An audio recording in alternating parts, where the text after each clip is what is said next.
जल जाए प्यासी, दिन का है दूजा, नाम उदासी। निंदिया ना आए,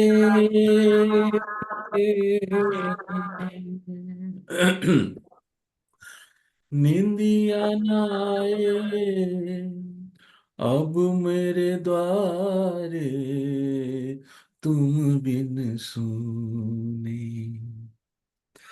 नैन हमारे, तुम बिन सुने, नैन हमारे।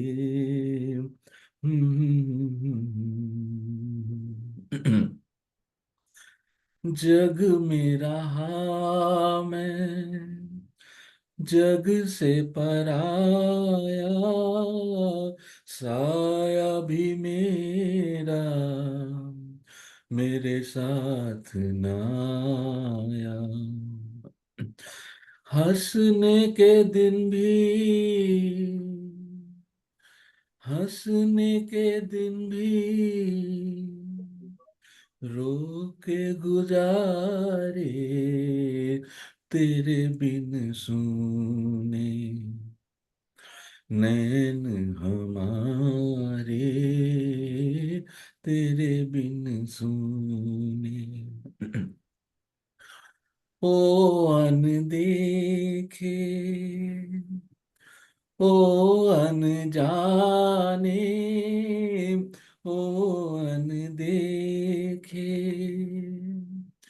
ओ अनजाने, छुप के न गाए प्रेम तराने। कौन है तू मोहे, अब तो बता रे, तेरे बिन सुने, नैन हमारे, तेरे बिन सुने, नैन हमारे, ताए तेरे बिन सुने। बाट तकत गए सांझ सखारे, है तेरे बिन सुने, नैन हमारे, तेरे बिन सुन। हमारे नैन उसके दर्शनों के बिना सुने हैं। कैसे सुंदर सुंदर भजन लिखे जाते थे पहले। बहुत ही सुंदर गुरुजी। एस डी बर्मन का है म्यूजिक इसमें, मोहम्मद जी का गाया हुआ है। तो पीहू राग बताते हैं, राग पीलू। तो अनदेखा है, अनजाना है, उस पर विश्वास कर लेना है। सारा खेल इतना सा ही है। उसके बाद जो भी कुछ कर रहे हैं वो हम उस अपने भीतर के विश्वास को जगाने के लिए कर रहे हैं। हमें सिर्फ विश्वास कर लेना है कि ईश्वर है, और वो कहीं नहीं है, वो यही है, अभी है। बस कभी महसूस करें।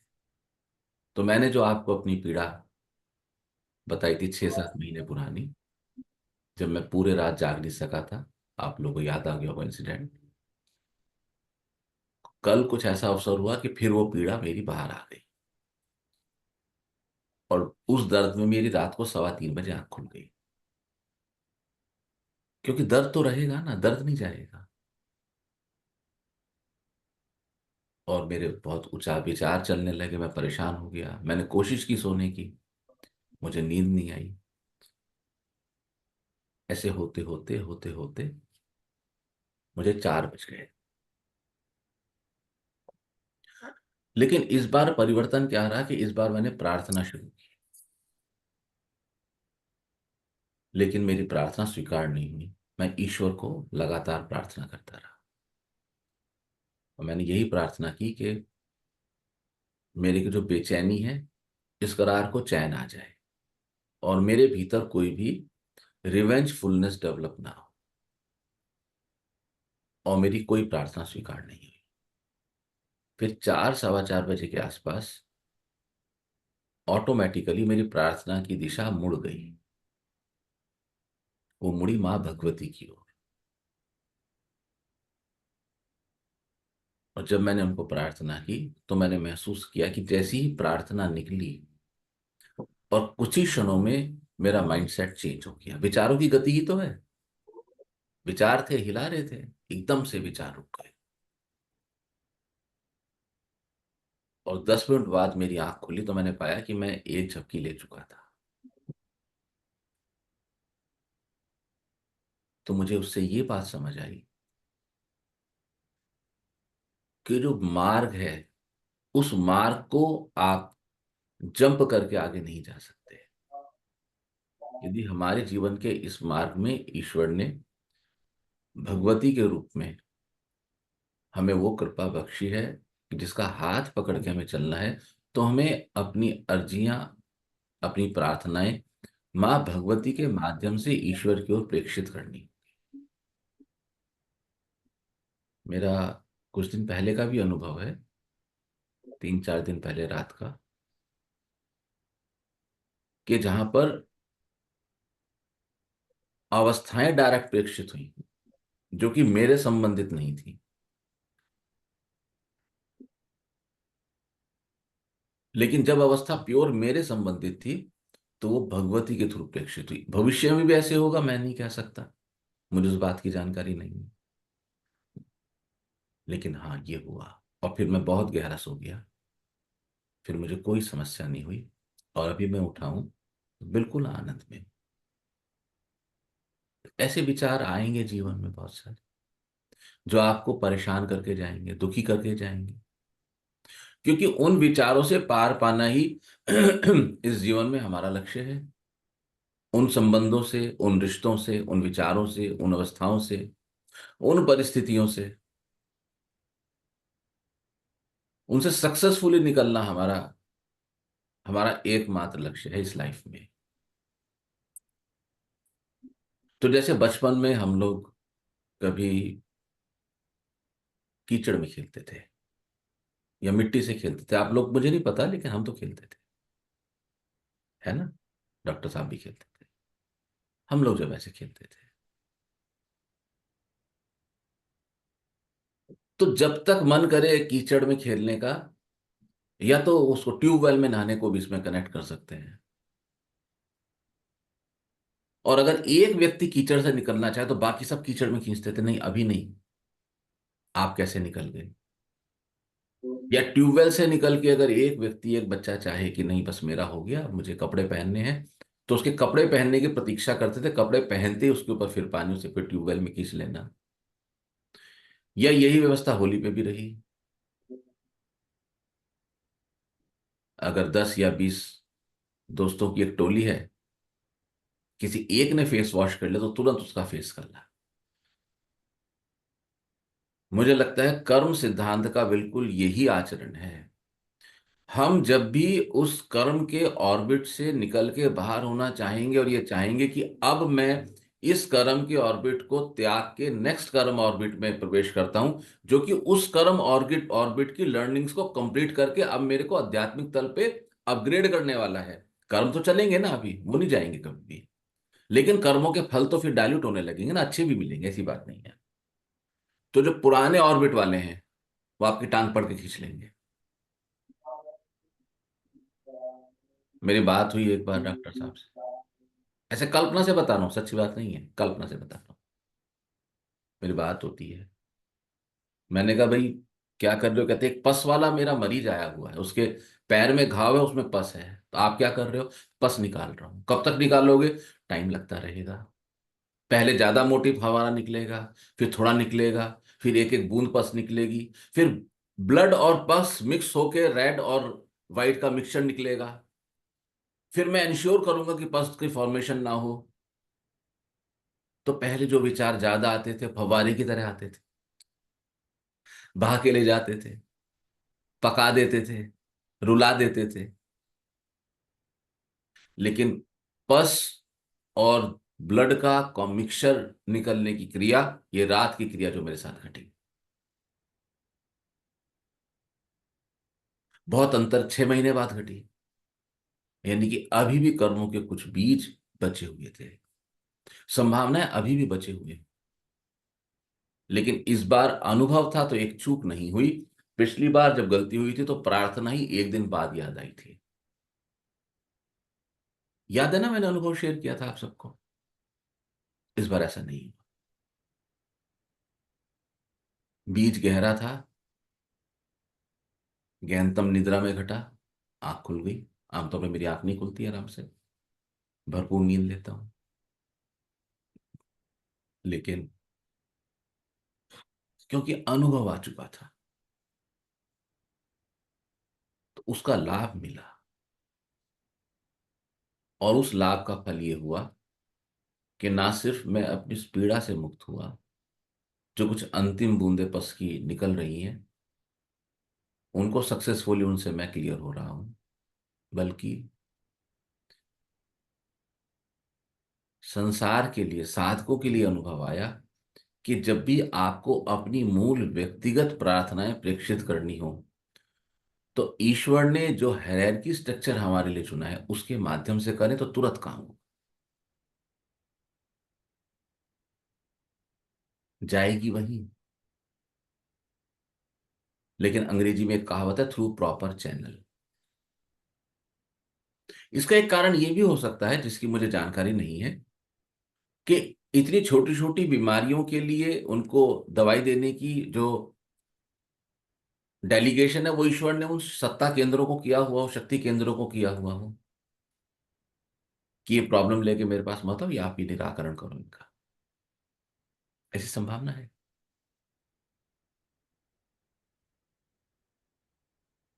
अनुभव जीवन का सबसे बड़ी वस्तु है। और आप लोग जिस तरह से अनुभव ले रहे हैं साधना का, या तो फिर साधना का अनुभव ले रहे हैं कहना तो गलत होगा। सही में कहना चाहिए कि साधना के माध्यम से आप लोग अपनी अवस्थाओं का, अपनी परिस्थिति का और अपने जीवन का जो अनुभव ले रहे हैं, ये आपकी पूंजी है। और इस अनुभव, ये जो अनुभव है ना, यही आपके साथ जाएगा। ये अनुभव ही आपका आध्यात्मिक उत्थान है। ऐसा नहीं कंफ्यूजन रखना कि बस इस जन्म में मरे और मुक्ति पा गए, ऐसे नहीं, मुक्ति दूर की कौड़ी है। लेकिन मुक्ति का मार्ग अभी है। मार्ग पकड़ लो। मैंने 23 घंटे की मुक्ति पाई, फिर 24-25 घंटे की भी। क्योंकि मैसेज तो 6 महीने पहले सुबह सुबह आ गया था 7 बजे। मैंने तो अगले दिन 8-9 बजे शायद प्रार्थना की थी, या 7 बजे, मुझे ध्यान नहीं होना अभी। तो जो बीमारी पिछली बार मुझे 24 घंटे चली थी, वो बीमारी सिर्फ 1 घंटा भी नहीं, पौना घंटा चली। आप देखिए कितनी बड़ी मुक्ति है। क्या ये मोक्ष नहीं है? और नींद पे तो किसी का बस नहीं है। नींद का उखड़ जाना और नींद का फिर आ जाना, हमारी अपनी यात्रा है। हम अपनी यात्रा को जितने आराम से, जितने ज्यादा जागृति के साथ पूरा करें, यात्रा तो पूरी हो ही जाएगी। चल रहे हैं, चलते चलते निकल जाएंगे एक दिन। पर क्यों ना जब तक हम चल रहे हैं तब तक इस यात्रा का भरपूर आनंद लिया जाए। क्यों ना तब तक इस यात्रा का भरपूर अनुभव लिया जाए। तो और अधिक जीवंतता के साथ आप किसी एक स्थान पर घूमने गए और आपके पास एक बहुत अच्छी गाड़ी है, आप वही हैं, मार्ग वही है, डेस्टिनेशन वही है, और आप एक अच्छी गाड़ी से घूमने गए, तो आपकी यात्रा के अनुभव सेम उसी मार्ग पे, उसी डेस्टिनेशन पे अब आप एक खराब गाड़ी के साथ जा रहे हैं, तो गाड़ी में धक्के लगाने की भी नौबत है। तो आपकी यात्रा के अनुभव, यात्रा तो सबकी पूरी हो ही जाएगी, यात्रा का क्या है। चॉइस आपकी है कि आपको यात्रा बहुत अच्छे से पूरी करनी है या गाड़ी में धक्के लगाते हुए पूरी करनी है। जब आप अपने आते जाते विचारों को देख पाने में सक्षम हो जाते हैं तो आपकी यात्रा सहज हो जाती है। आप विचारों को देख रहे हैं तो आप कहीं ना कहीं किसी न किसी और जगह से डिस्कनेक्ट हो रहे हैं। आप जहां जहां से डिस्कनेक्ट हो रहे हैं वो व्यक्ति, वस्तु, अवस्था, क्षण आपके मस्तिष्क में जगह बनाने में सक्षम नहीं है। जो आपके भीतर जगह बनाने में सक्षम नहीं है वो आपको हर्ट कैसे करेगा। तो आप कहेंगे कि यदि आप 6 महीने पहले उस अवस्था से मुक्त हो गए थे तो दोबारा कल क्यों हुआ। आपकी बात हमें कंफ्यूजिंग लगती है। कुछ ऐसा लगता है कि जो समझ से परे है या कुछ झूठ भी हो सकता है इसमें। तो एक चीज हमेशा ख्याल रखना, जो भी कोई अच्छे और बुरे अनुभव आप ले चुके हैं इनका मूल कभी नहीं जाता, बीज पड़ा रहता है। लेकिन बीज के गिरने की दो अवस्थाएं हैं। एक तो बीज गिरे पत्थर पे तो कोई डर की बात नहीं, और एक बीज गिरे मिट्टी पर। तो जब बीज मिट्टी पर गिरेगा तो फिर दो अवस्थाएं बनेंगी। एक उसको खाद पानी मिले और एक उसको खाद पानी ना मिले।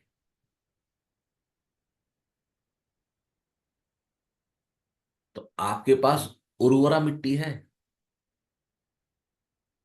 यहां पर बीज हैं। जैसे ही देश काल पात्र के अकॉर्डिंगली उनको खाद पानी मिलेगा तो बीज फूट जाएगा। और मैं आप सबको बताना चाहता हूं कि कल शाम को मैं जहां डिनर में था वहां पर उसको खाद पानी मिला। और जब मैं उनके यहाँ से वापस आ रहा था, हम दोनों थे, मुझे ऐसा अंदाज नहीं था कि ये बीज फूट रहा है। और मैं आराम से बिस्तर में गया सोने के लिए।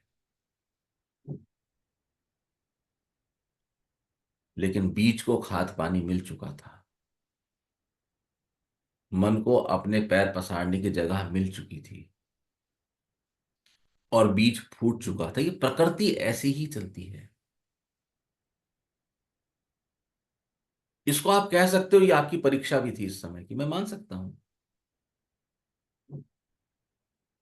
कि एक बार जब ये अवस्था आई थी तो समझ नहीं थी कैसे डील करें, अब अनुभव था। और यदि आप अपने केंद्र पे हैं, इस समय सिर्फ एक मिस्टेक हुई मुझसे, जो कि कल से पहले मुझे जिसकी समझ बिल्कुल नहीं थी। प्रार्थना किस ओर बढ़ानी चाहिए, मैंने एक नया लेसन सीखा और मैं आप सबको बहुत प्रसन्नता से शेयर करूं कि जब भी आपके बिल्कुल व्यक्तिगत समस्या हो जो आपकी हो तो प्रार्थना थ्रू प्रॉपर चैनल प्रेषित करें। मुझे ऐसा लगता है, यद्यपि मुझे इस बात का कोई कोई प्रमाण नहीं है मेरे पास, लेकिन मुझे ऐसा लगता है कि शायद हमारी व्यक्तिगत समस्याओं के निराकरण की सारी शक्ति उस सत्ता या उस शक्ति को दी गई है जो हमारे से इमीडिएट कनेक्ट में है। सारी दी गई।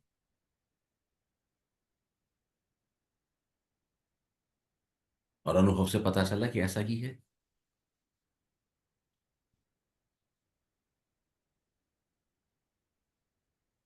और इस सब को पाने का, करने का एक मात्र तरीका है।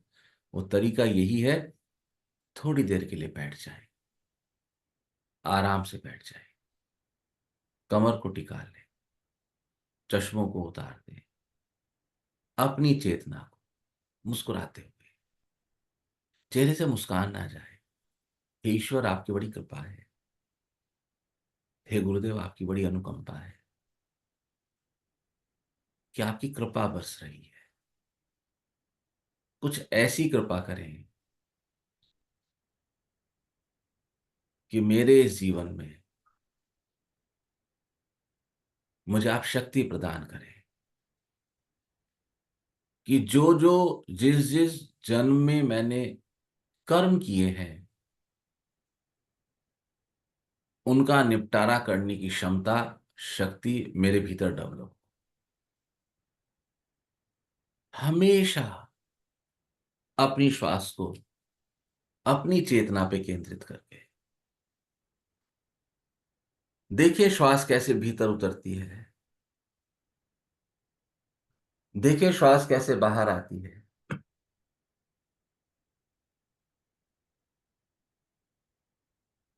और देखिए ये भरती हुई श्वास कैसे भीतर शांति भरती जाती है।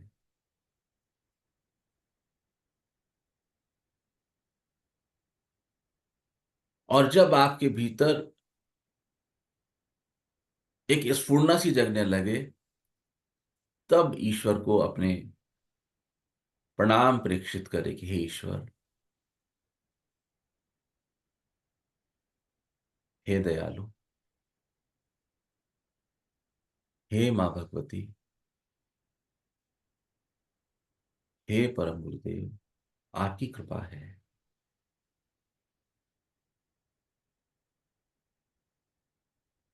मैंने जो भी कोई कर्म जब भी किया है,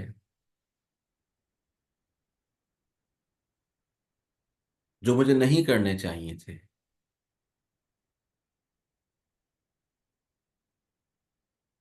मैं उन सब में अपनी गलती स्वीकार करता हूं।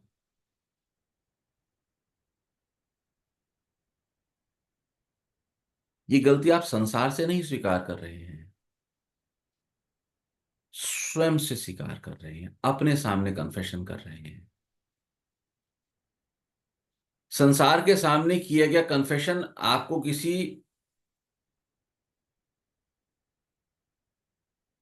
अच्छे उन्नति और मोड़ की ओर नहीं लेके जाएगा, क्योंकि संसार के व्यक्ति का मानस इस लायक नहीं है कि वो किए गए सच्चे कन्फेशन को स्वीकार कर सके।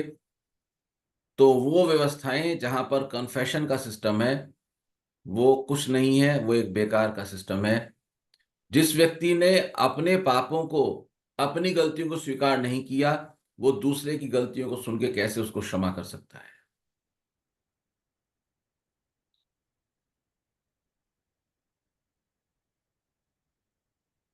लेकिन यदि आपको सच्चा गुरु जीवन में मिले,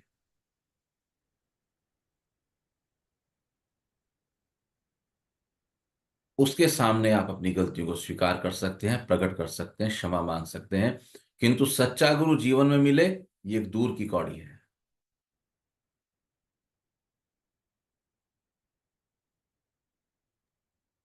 ये एक बड़े दूर की कौड़ी है।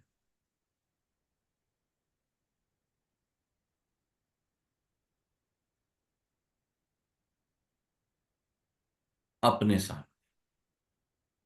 अपने सन्मुख होकर, स्वयं के सन्मुख होकर प्रार्थना करें कि हे ईश्वर, विभिन्न जन्मों में जो भी अपराध मुझसे बन पड़े, मैं उनको स्वीकार करता हूं। अपने अपराधों को स्वीकार ना करना, ये मार्ग आपको कहीं नहीं लेके जाएगा। अपराधों की क्षमा से पहले अपराधों की स्वीकारोक्ति।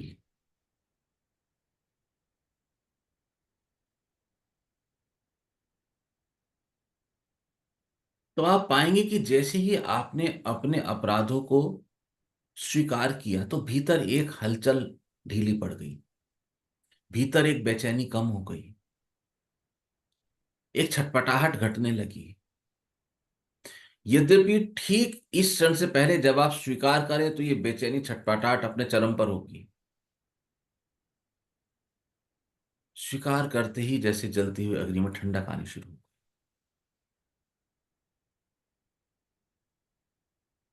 और जब आप महसूस करें कि हे ईश्वर, मैं अपने अपराधों को स्वीकार करता हूं,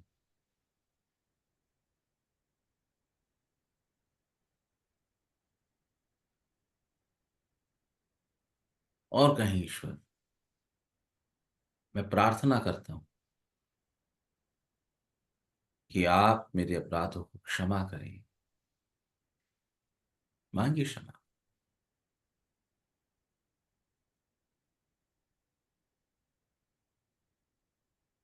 और साथ साथ कहें कि ईश्वर, यद्यपि जिन अपराधों की सजा मुझे भुगतनी है, मैं वो सजा भुगतने के लिए प्रस्तुत हूं।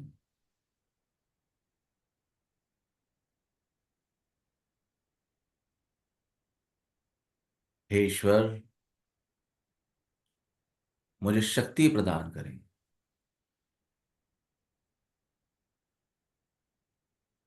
मुझे क्षमता प्रदान करें कि मैं अपने इन अपराधों की सजा भुगत सकूं, और कृपा प्रदान करें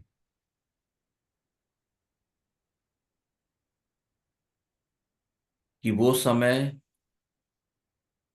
जब मैं अपराधों की सजा भुगत रहा हूं,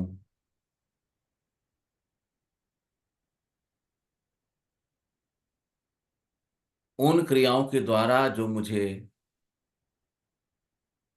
पाठ सीखने हैं, वो मैं अच्छे से सीख कर आगे निकल सकूं, ताकि ये गलतियां मैं दोबारा ना करूं। और इन गलतियों को के सबक सीखने के लिए इस पृथ्वी पर मेरा पुनर्जन्म ना हो। किस लिए पुनर्जन्म ना हो? इन गलतियों के लिए जो मैं सबक सीख के आ रहा हूं। यद्यपि अन्य गलतियों के लिए होगा। और हे ईश्वर, मेरी पुनः प्रार्थना, इन सब क्रियाओं के दौरान आप मुझे अपनी सुरक्षा प्रदान करें।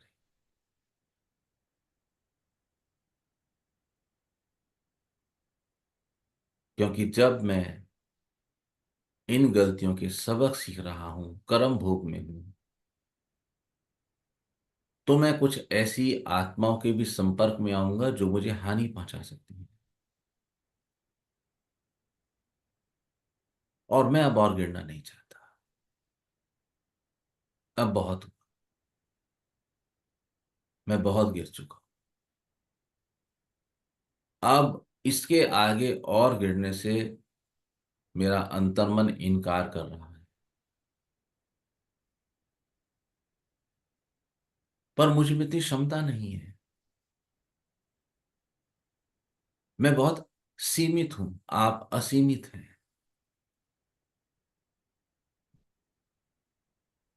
तो आप मुझे सुरक्षा प्रदान करें।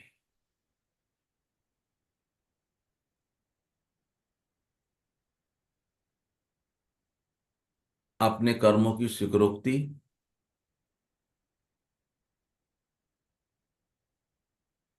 क्षमा प्रार्थना, कर्मों के फल को भुगतने के लिए प्रस्तुत करना, कर्मों के फल को भुगतने के लिए शक्ति की प्रार्थना,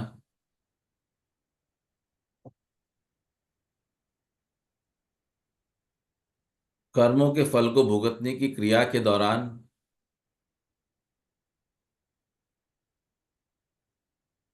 सबक को सीखना, और ईश्वर से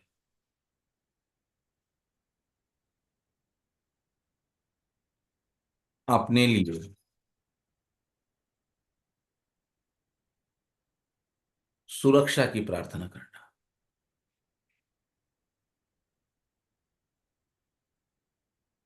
ये हर जीव का परम कर्तव्य है। हमें ये करना चाहिए।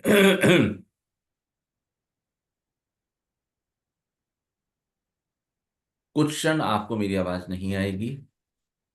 कृपया अपनी प्रार्थना इसी क्रम में ईश्वर की ओर रखें।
ओ अनदेखे,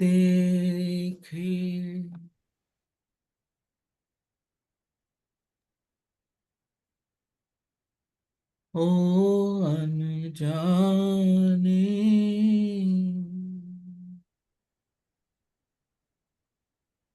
ओ अनदेखे,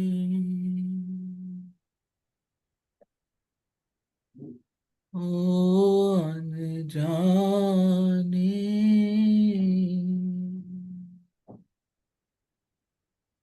छुप के न गाए प्रेम तराने, कौन है तुम है, अब तो बता रे, तेरे बिन सूनी नैन हमारे, तेरे बिन सूनी बाट तकत गए, सांझ सघारे, तेरे बिन सूनी नैन हमारे, तेरे बिन सूनी।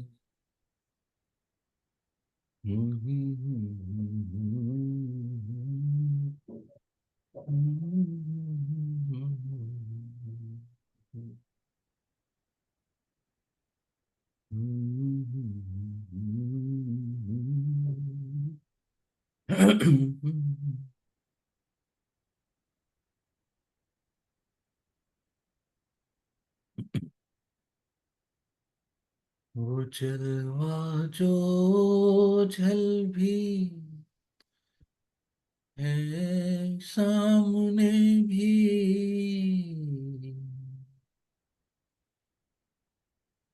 वो जलवा जो झल भी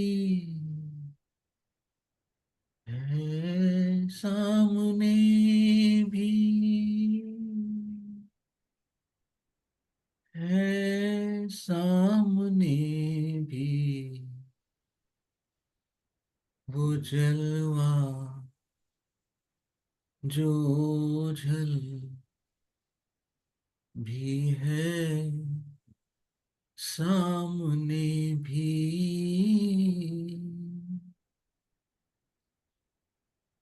वो जलवा चुराने को जी चाहता है,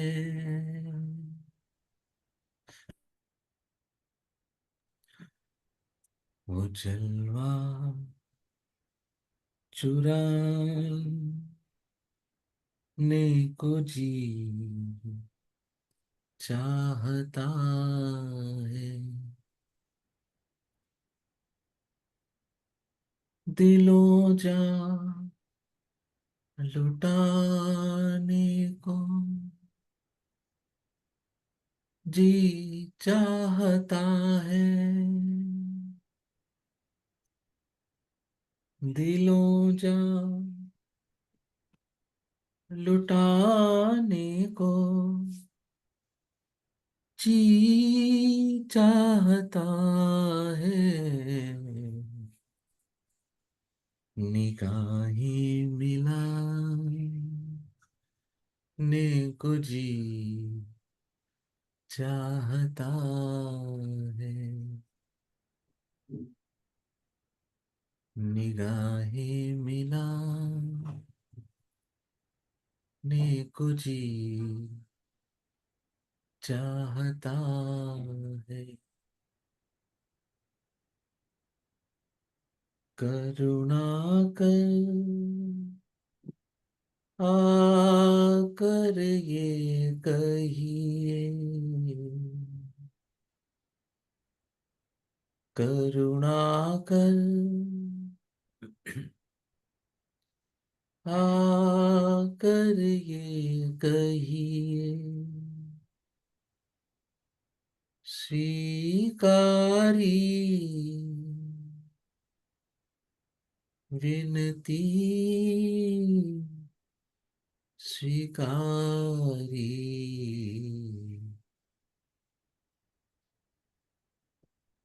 विनती सुनिए,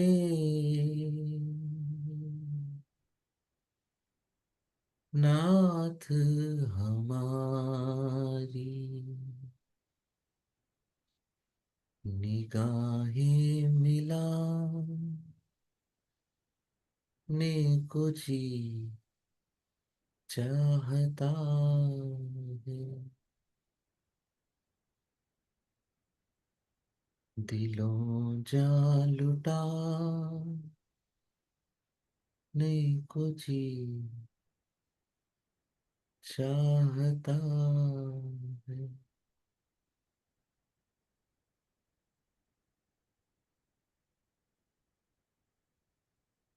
अपनी प्रार्थनाओं को उस परम सत्ता की ओर प्रेक्षित करके आइए धीरे से वापस मुड़े।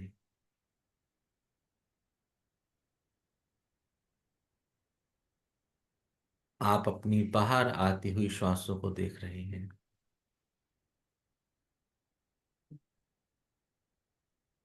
आपके रोम रोम से, शरीर के कण कण से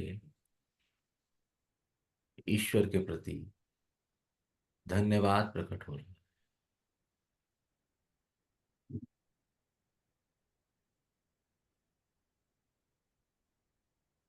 आइए धीरे धीरे, धीरे धीरे वापस आएंगे और शरीर में बिना किसी हलचल के अपनी आंखों की पलकों को खुल जाने देंगे।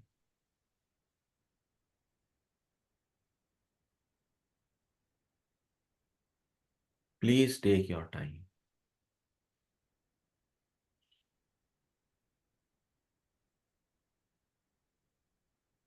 चले आओ, चले आओ,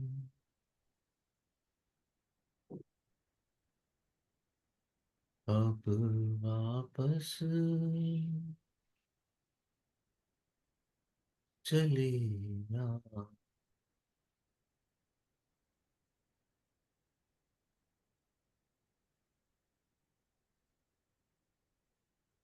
वापस चले आना है।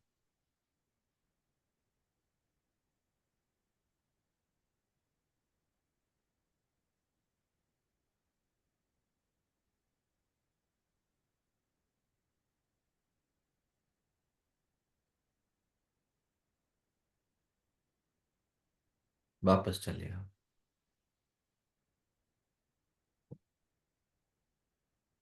वापस चले आओ। खुल जाने दो अपनी आंखों की पलकों को।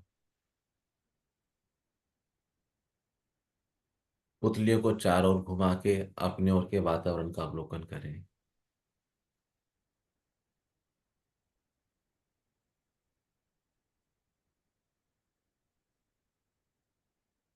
अपने भीतर उत्पन्न हुई शांति को अनुभव में लें और उसको पी जाए।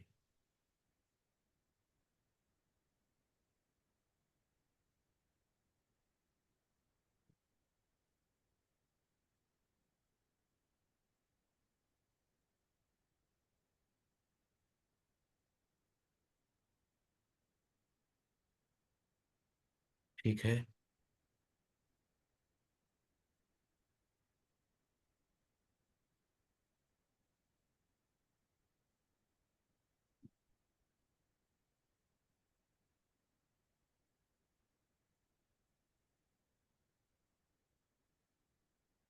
विराम दें आज के सेशन को यहीं, या कुछ पूछना चाहते हैं तो पूछ सकते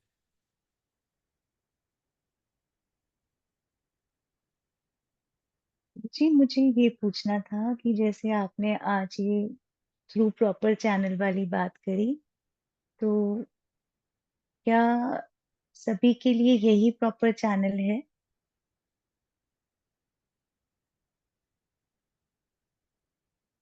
अच्छी बात पूछी।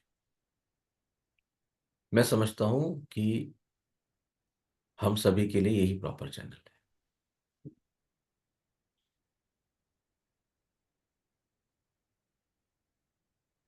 तो जब भी आपका व्यक्तिगत सांसारिक प्रश्न हो तो भगवती के थ्रू, आध्यात्मिक प्रश्न है तो परम गुरुदेव के थ्रू। जी, ऐसा मुझे गुरुजी। लगता है। यद्यपि नए अनुभव आएंगे तो इसमें में कुछ परिवर्तन हो जाए तो कोई आपत्ति नहीं। आज तक का तो यही अनुभव है। आज से पहले अनुभव नहीं था तो ये बात कभी कही नहीं गई। हुँ, तो जब आप लोग ये बात स्वीकार कर लेंगी हम सब एक मार्ग पे 2 कदम आगे 2 कदम पीछे चल रहे हैं, तो कंफ्यूजन नहीं रहेगा। हुँ, जब आप ये मन में भाव बिठा देंगे कि ये व्यक्ति कहीं पहुंच चुका है,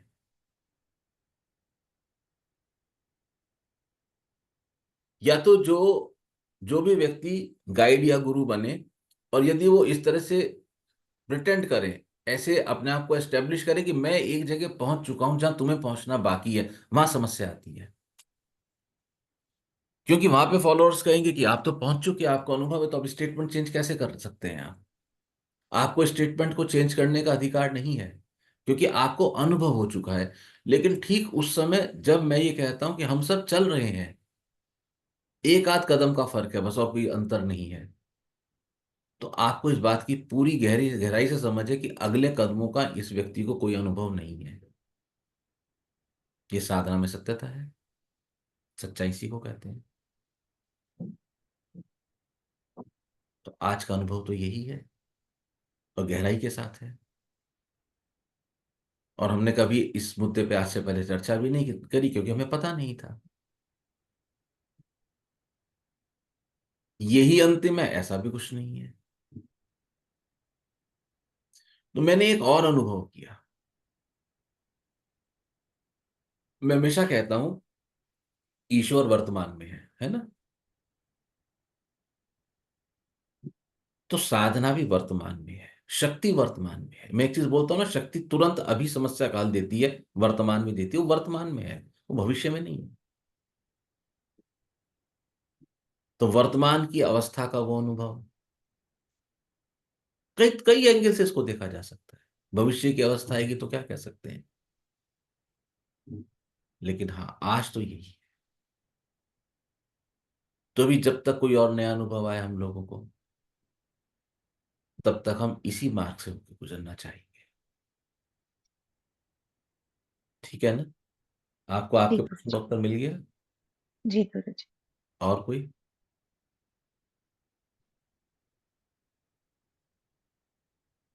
ठीक है। हाँ प्रेम, हाँ ज्योति। गुरुजी, जब मैं प्रार्थना कर रहा था तो स्वीकारोक्ति, उसके बाद क्षमा, उसके बाद वो जो पॉइंट था जहाँ पे कि मैं उस सजा के लिए तैयार हूँ, प्रस्तुत हूँ, वहाँ पे हल्का अटकाव महसूस हो रहा था बस। है ना? देखा? क्यों लेंगे सजा हम? क्यों भुगतेंगे सजा? नहीं। लेकिन प्रस्तुत हो गए ना, बहुत है। हम नहीं तैयार होते खुले मन से। हाँ ईश्वर, हाँ प्रभु, मैं तैयार हूं सजा पाने के लिए। मैं तैयार हूं। तो इसके बाद एक और घटना घटती है जिसकी मैंने चर्चा नहीं करी, और जिसके लिए हम ईश्वर को दयालु कहते हैं। यदि आपकी ये प्रार्थना सच्चे मन से है, उठने के लिए आध्यात्मिक रूप से,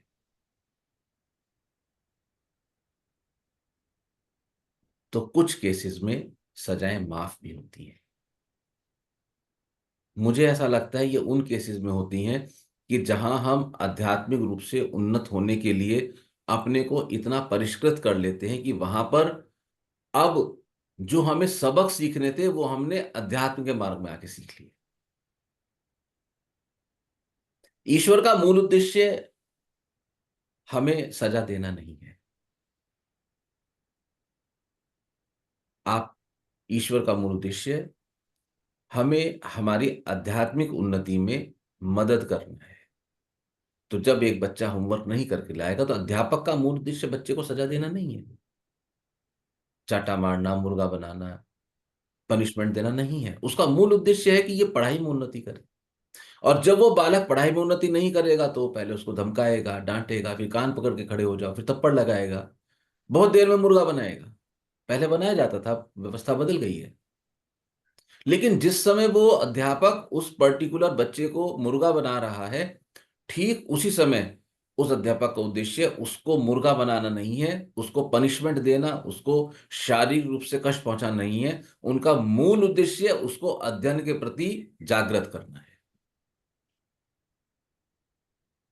तो आप ऐसे जागृत हो जाओ, तो आप पाएंगे जैसे जैसे आप जागृत होते हैं जीवन में कष्ट कम होने लगते हैं, धुंध छटने लगती है। वो एक बड़ा अच्छा किसी का शेर है ना, मुझे ठीक से ख्याल नहीं है पर शब्द बता देता हूं कि वो धूल मेरे चेहरे पे लगी थी, सारी उम्र शीशा साफ करता रहा। शीशे को क्यों साफ करते हो? चेहरा साफ कर लो। शीशा तो, आईना तो तुम्हें दिखा देगा तुम जैसे भी हो। अपने को साफ कर लो। अपने को साफ करने का तरीका, अपने को प्रस्तुत कर दो। हम अक्सर चर्चा नहीं करते कि सेशन में आ जाओ और सो जाओ। प्रस्तुत हो गए तुम, बहुत है। आप प्रेजेंट हो गए, आपने प्रस्तुत कर दिया अपने आप को। अभी डॉक्टर साहब किसी का ऑपरेशन करें और वो मरीज कहे कि ऑपरेशन कर दो लेकिन मैं प्रस्तुत नहीं होऊंगा, ऐसे कैसे करूंगा भाई? पहली शर्त है तुझे प्रस्तुत होना पड़ेगा। लेट तू ओटी में ऑपरेशन टेबल पर। क्योंकि मूल समस्या क्या है कि मैं सब कुछ कर सकता हूं लेकिन यदि आप प्रस्तुत नहीं होंगे तो मैं आपको ऑपरेट नहीं कर सकता।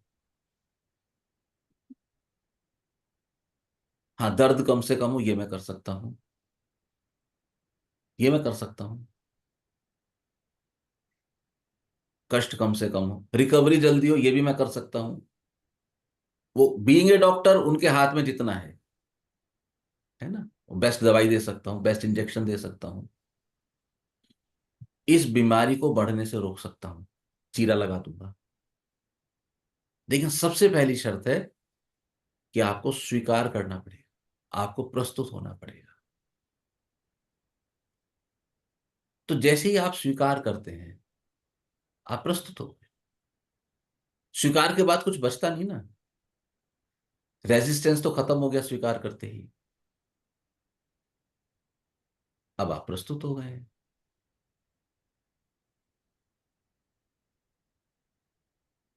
इसलिए कहते हैं कि स्वीकार करें। ये कष्टकारक क्यों है? क्योंकि हमने वो कुछ ऐसे कर्म किए हैं जिनकी आज हमें भौतिक मन के आधार पर समझ नहीं है।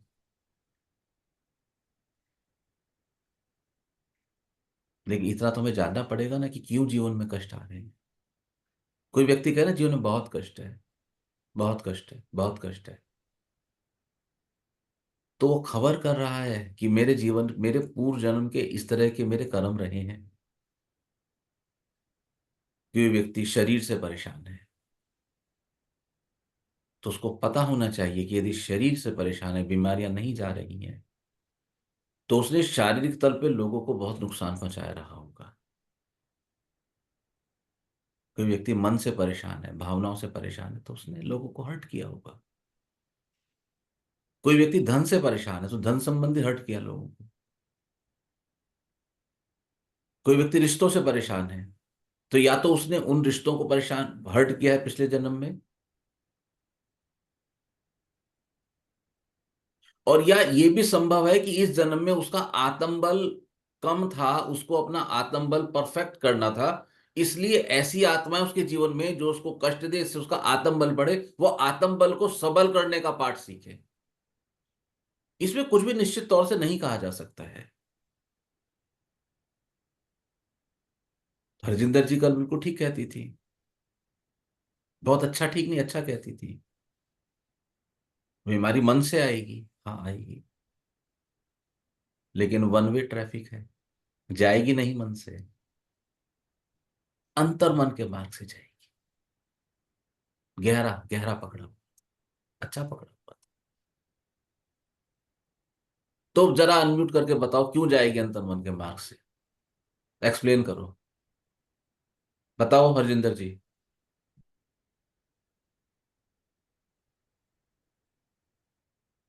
एनर्जी।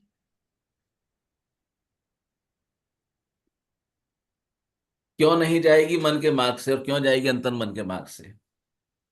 सर मन तो जो है दो तरह के मन होते हैं मेरा जितना मुझे पता है। एक तो अपना आध्यात्मिक मन होता है और एक भौतिक मन है सर। जो जितने भी चतुराई और जो भी कर्म कांड करता है सर वो भौतिक मन करता है अपना। और जो अपना आध्यात्मिक मन है सर मेरे को उस हिसाब से है कि वो सच्चे पथ पे चलता है। इतने समय से सर अपन जो यात्रा करते आ रहे थे हम लोग तो वो भौतिक मन पे जी रहे थे सर। जो भी आंतरिक मन तो हमको पता ही नहीं था, पता भी और सुना था लेकिन ये नहीं था कि भाई हमारी अंतरात्मा भी होती है।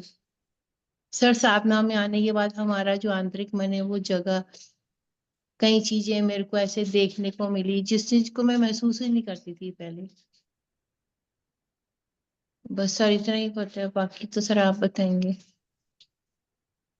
हाँ भाई, हरजिंदर जी ने क्या गलत कहा, जरा फटाफट अनम्यूट करके बोलो, इनके कहने में क्या पॉइंट गलत हो गया, बताइए।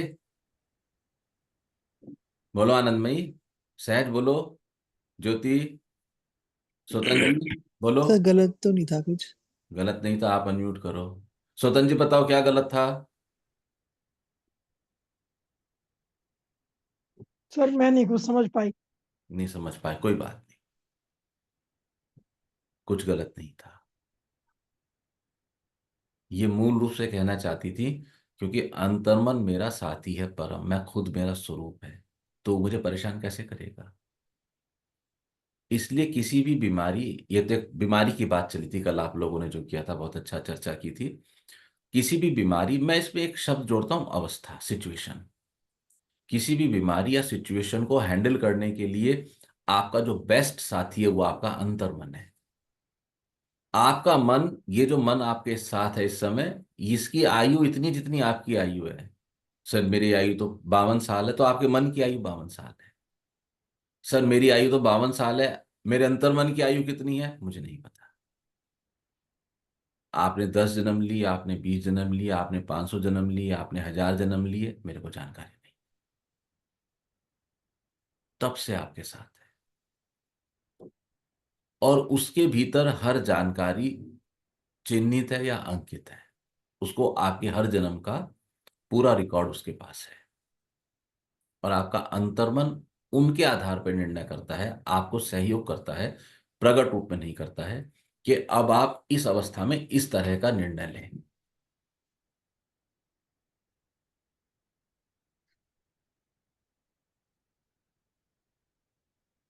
लेकिन इस पृथ्वी लोक पर रहते हुए अंतर्मन जागृत नहीं होता, मन ही जागृत रहता है, और हम लोग और नीचे गिरते जाते हैं। साधना आपके अंतर्मन को एक्टिव करने की एक परफेक्ट प्रोसेस है। आप कहते हो साधने के बाद शांति मिलती है, हमें शांति मिलने लगी जीवन में, हम जीवन की परिस्थितियों को पहले से बेटर डील करने लगे। क्यों? क्योंकि आपका जो इंटरफेसिंग है आपकी अंतरात्मा के साथ वो परफेक्ट हो रहा है। एक उदाहरण से समझें, मान लो कि यह आपकी अंतरात्मा है, मतलब एक सॉकेट है 5 प्लग का, 5 लेग्स का, और ये आप हो। तो ये आप पे पूरा कब्जा किया हुआ है मन ने। साधना आपके अंतर्मन को एक्टिव करेगी, तो धीरे धीरे धीरे धीरे ऐसे समझो कि ये कनेक्शन एस्टेब्लिश होने शुरू हो जाएंगे, आपके अपनी अंतरात्मा से कनेक्शन एस्टेब्लिश हो रहे हैं। तो जैसे जैसे कनेक्शन एस्टेब्लिश होंगे तैसे तैसे आप पाएंगे, उदाहरण देके बताया है, एक बेटर सिंक्रोनाइजेशन, उनके विचारों का एक बेहतर समन्वय और कम्युनिकेशन, जो आपके भौतिक मन को मार्गदर्शन देगा। और मैंने आपको बताया था कि मन और भौतिक मन या अंतरात्मा इनवर्सली प्रोपोर्शनेट है। अगर आपका मन आमतौर पे मन 99%, 99.9% एक्टिव रहता है, 100% भी रहता है, लेकिन अगर आपका अंतर्मन 1% भी एक्टिव हो जाए, जो कि बहुत ज्यादा बड़ा अमाउंट है, तो आपका मन ऑटोमेटिकली 99 हो जाएगा। इस धरती पे रहते हुए 5 से 10% ज्यादा अंतर्मन एक्टिव नहीं होता, बट वो बहुत है इस धरती को हैंडल करने के लिए, अपना जीवन सुचारू रूप से आगे बढ़ाने के लिए।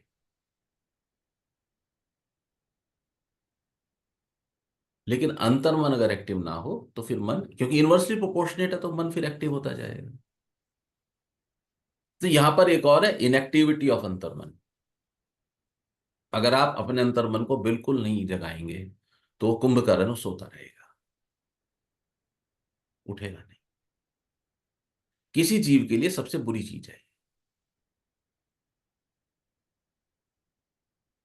तो कहते हैं इसकी अंतरात्मा ही मर गई, तो उसको अच्छे बुरे का कुछ भान ही नहीं रहेगा।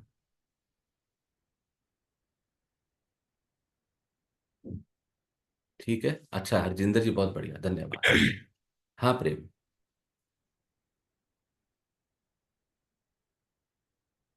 मेरा मानना ये है कि हम्म, अंतर्मन से जो प्रार्थना उठेगी वो सच्ची ही उठेगी, वो झूठी तो उठ ही नहीं सकती, और सच्ची प्रार्थना स्वीकार होगी तो हम अपने आप बीमारी से मिट जाएंगे।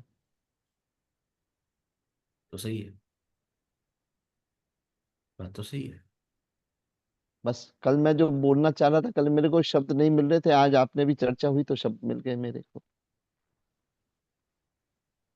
एक फाइल हमने एक अफसर के पास लगाई अप्रूवल के लिए, एक प्रेम ने लगाई, एक मैंने लगाई। सेम प्रोजेक्ट है, सब कुछ सेम है। प्रेम की फाइल 24 घंटे में अप्रूव हो गई, मेरी फाइल 3 साल से अटकी पड़ी है। अब क्या करोगे? अब क्या करोगे?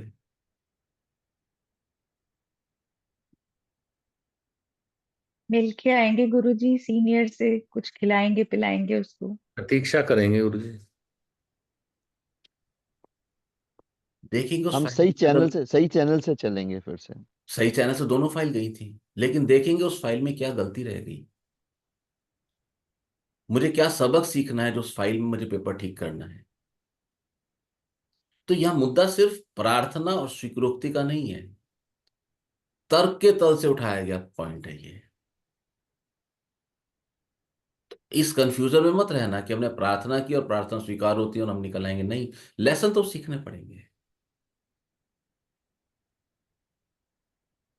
इस इस पॉइंट को इस तल से उठा सकते हैं कि कृपा बरसती है। जब आप इस पॉइंट को इस तल से उठाएंगे कि मैंने प्रार्थना की और प्रार्थना स्वीकार हुई, तो मैं प्रधान हो गया। और जब इस तल से उठाया कि कृपा बरस सकती है, हे ईश्वर आप दयालु हैं, कृपा तो बरस सकती है ना, तो किसी पे भी बरस सकती है ना, वो तो कहीं पे भी बरस सकती है ना, वो तो कितनी भी स्तर पे बरस सकती है ना। तो जब हम कहें कि मैंने प्रार्थना की, प्रार्थना स्वीकार हो, तो परंपरा से हटके मैं कुछ बात कहूं जिसका विरोध ना हो, तो ये भी अहंकार है।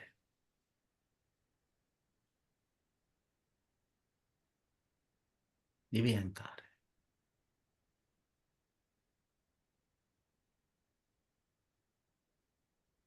और जब ये भाव हो, प्रभु आप कृपालु हैं, दयालु हैं,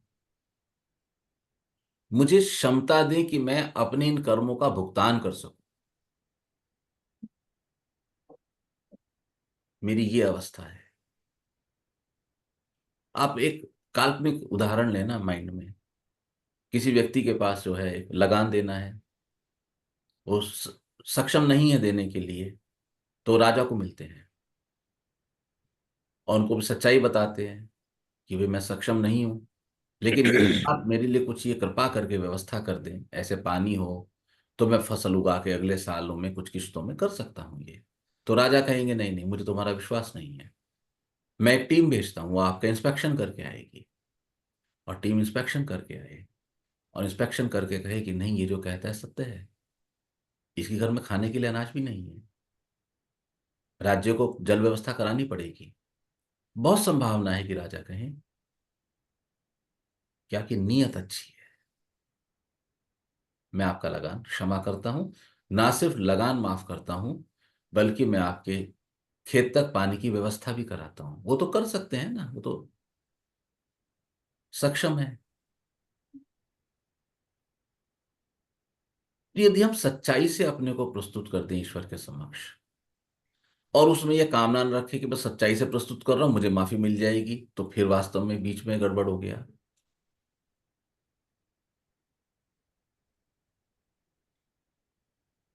सारा का सारा हमारे विचारों का है।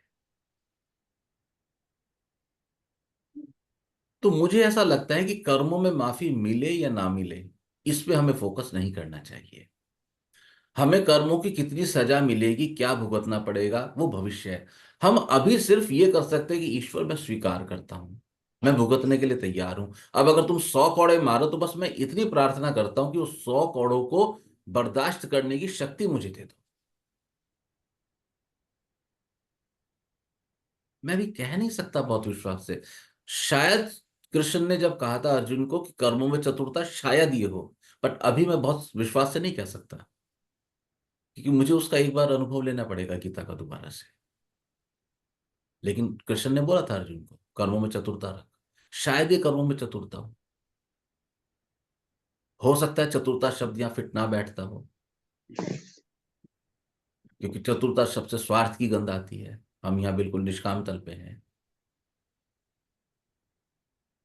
वो क्या कहा उन्होंने केवट ने, जो प्रभु पार अवसी का चाहूं, मोहि पद पदुम पखारन कहो। अगर आपको पार जाना हो तो मुझे पैर धोने के लिए बोल दो, नहीं तो बहुत सारी नौकाएं, आप चले जाओ, आई डोंट माइंड। लेकिन यदि आपको मेरी नौका से पार जाना हो, तो मेरी व्यवस्था तो ये है कि मैं चरण धोए बिना नहीं जाने दूंगा।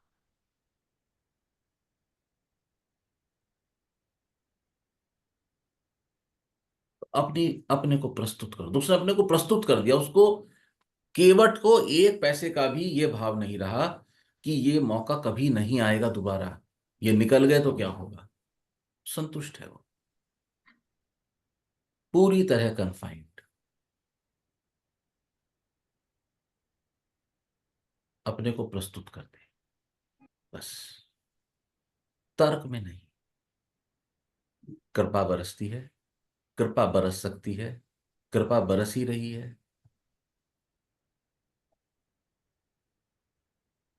लेकिन वो एक शेर आता है ना, आपके बारिश शरारत मेरे साथ हुई, आपके बारिश शरारत मेरे साथ हुई, मेरा घर छोड़ के सारे शहर में बरसात हुई। मेरे पे कृपा क्यों नहीं बरसती जब सब पे बरस रही है? तो मैं क्यों नहीं भीगता? आपके बारिश शरारत मेरे साथ हुई, मेरा घर छोड़ के सारे शहर में बरसात। मैं भी प्रस्तुत कर दूं ना फुहारों के लिए। बुद्धि जैसे जैसे ढीली पड़ती जाएगी, आप प्रस्तुत हो ही रहे हैं फुहारों के लिए। ठीक है। गुरुजी, क्या भौतिक मन पूरा गिर सकता है और अंतर्मन 100% एक्टिवेट हो सकता है? ऐसा हो सकता है? जितनी मेरे को जानकारी है ऐसा संभव नहीं है, लेकिन हाँ, ये संभव है कि अंतर्मन भौतिक मन को पूरी तरह से कंट्रोल कर ले। भौतिक मन का तो आपका शरीर है,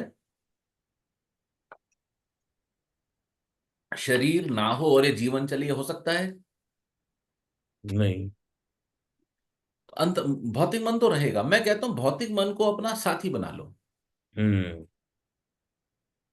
उसको रूल मत करने दो, हम्म।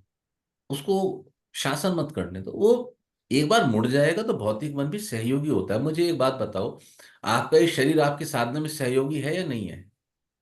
है। क्या आप इस शरीर के बिना साधना की कल्पना कर सकते हैं?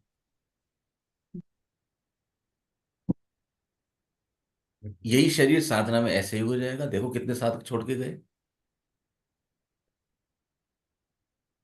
क्योंकि जैसे ही हाथ छूटेगा तो मन हावी हो जाएगा, और मन हावी होगा तो मन को पता है कि वहां दोबारा गए। आप देखो, एक ट्रेंड देखना, अगर कोई साधक छोड़ के गया तो आज तक वापस नहीं आया, जो छुट्टी लेके गया वो वापस आया। लेटेस्ट एग्जाम्पल चंद्रस्वरूप, झूठ बोल के, गोलीबाजी करके, कुछ ना कुछ घुमा के, तो मैंने उनको रेस्पॉन्सिबिलिटी दे दी कि आप मेडिटेशन का लिंक भेज। जब मुझे खबर आने लगी कि ये हिल रही हैं, तो मैंने उससे उनको बांध दिया कि आप मेडिटेशन का लिंक भेजेंगी। तो लिंक भेजने की क्रिया उन्होंने बिना मुझसे बात किए आनंद को दे दी, क्या भेजो। आप देखो, क्योंकि मन को पता है वहां जाएगा तो फिर तुझे मोड़ दिया जाएगा, और मन अपनी सत्ता नहीं छोड़ता। आपके सामने पिछले कुछ सालों का ये ट्रैक रिकॉर्ड है, देखिए। साधना से जो गया नहीं पलटा, क्योंकि मन उसका हावी हो गया।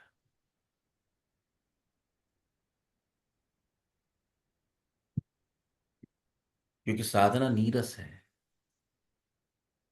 लेकिन साधना आनंददायक है। मन सरस चीजों को खोजता है, मौज को खोजता है, आनंद को नहीं खोजता। तो ये आपकी लड़ाई है, आपको लड़ाई लड़नी पड़ेगी। तो लड़ाई कैसे लड़ोगे? आपको बैटलफील्ड में प्रस्तुत होना पड़ेगा।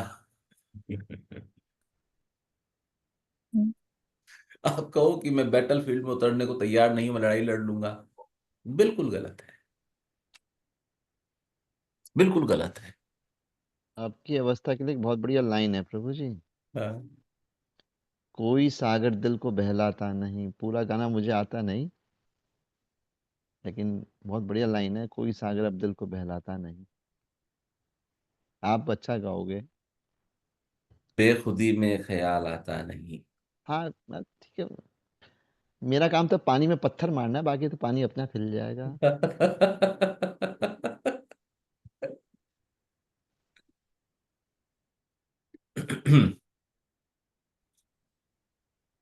कोई सागर दिल को बहलाता नहीं।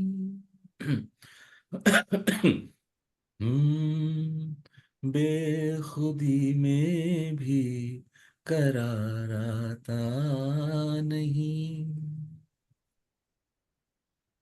मैं कोई पत्थर नहीं, इंसान हूं मैं। कोई पत्थर नहीं, इंसान हूं। कैसे कह दूं गम से घबराता नहीं। कोई सागर दिल को बहलाता नहीं। जिंदगी के आईने को तोड़ दो, जिंदगी के आईने को तोड़ दो। इसमें अब कुछ भी नजर आता नहीं। कोई सागर दिल को बहलाता नहीं।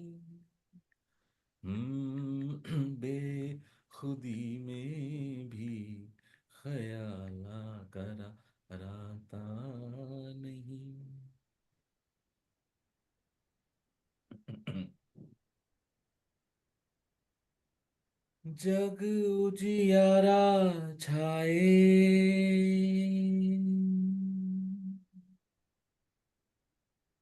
मन का अंधेरा जाए,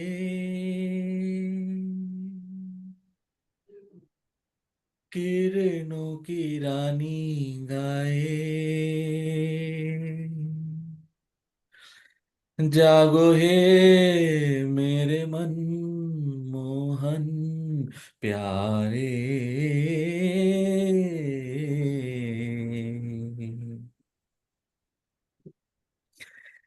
जागी रे जागी रे सब कलियां जागी, नगर नगर सब गलियां जागी, जागे रे बम रे, जागे रे जन जन, जागो मोहन प्यारे, जागो जागो मोहन प्यारे, जागो नवयुग चूमे नैन तिहारे, जागो जागो मोहन प्यारे।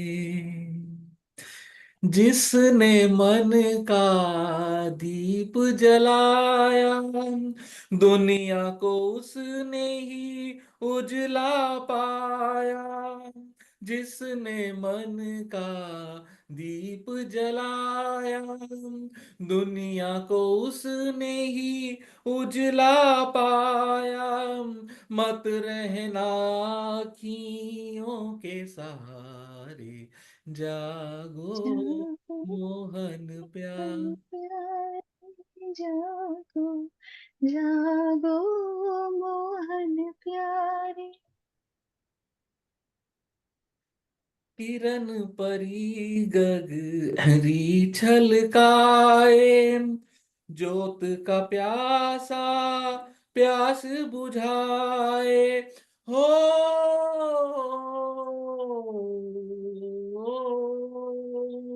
किरण परी गगरी छलकाए, ज्योत का प्यासा प्यास बुझाए, फूल बने मन के अंगारे, जागो मोहन प्यारे, जागो जागो मोहन प्यारे, जागो नवयुग चूमे नैन तिहारे, जागो जागो मोहन प्यारे। अपने अपने मन मोहन को जगाओ, है ना। उससे आपका मन मुड़ेगा, धीरे धीरे जीवन में परिवर्तन शुरू हो जाए। ठीक है, साधना आनंद। करते रहें, अपने साधना के अनुभव डालते रहें ग्रुप पर, परस्पर सहयोगी साधकों के साधना के अनुभव पर यथोचित अपने विचार प्रस्तुत करें। ठीक है, ब्लेस यू ऑल। आप सब आनंदित रहे, हमेशा खुश रहें, प्रसन्न रहें, साधना करते रहें। नारायण। नारायण हरि नारायण नारायण हरि। नारायण नारायण। प्रणाम, नारायण हरि। नारायण हरि।